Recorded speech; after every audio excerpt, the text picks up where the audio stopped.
હવામાન વિભાગ દ્વારા ગુજરાતવાસીઓને ગરમીથી રાહત મળવાના સમાચાર આપવામાં આવે છે।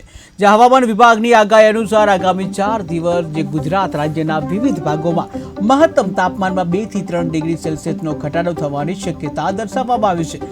પરંતુ તે પહેલા 48 કલાક દરમિયાન આજે અને આવતીકાલે ગુજરાતના અમદાવાદ અને ગાંધીનગરમાં રેડ એલર્ટ જાહેર કરવામાં આવ્યું છે। જ્યારે રાત્રે 10 વાગે 40 ડિગ્રી સુધી તાપમાન રહેશે, ત્યારે એટલે કે રાત્રે પણ જે આગ ઝરતા તાપમાનમાં શેકાશો। ત્યારે બીજી તરફ ગરમીમાં થોડી રાહત મળશે તેવા હવામાન વિભાગે સમાચાર આપ્યા છે। અને જો કે આ રાહત 4 દિવસ પછી મળશે, જ્યાં 4 દિવસ બાદ 2 થી 3 ડિગ્રી તાપમાન ઘટશે। ત્યારે આ ઉપરાંત જે દેશના જે રાજ્યના જે મોટા ભાગના જિલ્લાઓમાં પણ હીટવેવની અસર રહી છે, ત્યારે ઓરેન્જ એલર્ટ પણ જાહેર કરવામાં આવ્યું છે। જ્યાં હવામાન વિભાગ દ્વારા આગામી 2 દિવસ માટે અમદાવાદ અને ગાંધીનગરમાં રેડ એલર્ટ જાહેર કરવામાં આવ્યું છે। આથી 2 દિવસ દરમિયાન શહેરીજનોએ બહાર ન નીકળવા પહેલા જે ચેતી જવું જોઈએ, નહીં તો બીમારીને નોતરી શકો છો। ગુજરાતમાં ગરમીએ માજા મૂકી હોય તેવા દ્રશ્યો હાલ ફિલહાલ દેખાઈ રહ્યા છે।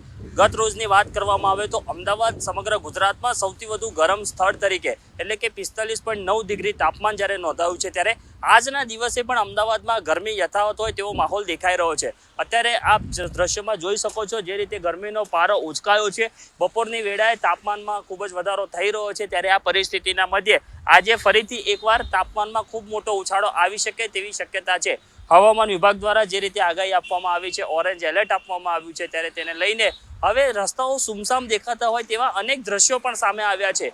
જરૂરિયાત ન હોય તેવા લોકોએ બહાર ન નીકળવું તેવી અપીલ તંત્ર દ્વારા કરવામાં આવી છે, પરંતુ ખૂબ જ જરૂરી હોય તેવા લોકો બહાર પણ નીકળી રહ્યા છે। શ્રમજીવીઓ પોતાનું રોજગાર ચલાવવા માટે, ગુજરાન ચલાવવા માટે અત્યારે આમથી તેમ ફરી રહ્યા છે, પરંતુ તાપમાનમાં જે રીતે વધારો થયો છે, ગરમીની અસર જે રીતે દેખાઈ રહી છે, તેને લઈને હીટ સ્ટ્રોકના ઘટના પણ ખૂબ જ મોટી પ્રકાશમાં આવી રહી છે। અનેક ઠેકાણે આ બધી બાબતો બની રહી છે, ત્યારે ચોક્કસથી તંત્ર દ્વારા અપીલ કરવામાં આવી છે। અને KTV ન્યૂઝ ગુજરાતી પણ એ અપીલ કરી રહ્યું છે કે કામ વગર જાહેર સ્થળો અથવા તો બહાર બપોરના વેળાએ ન નીકળવું।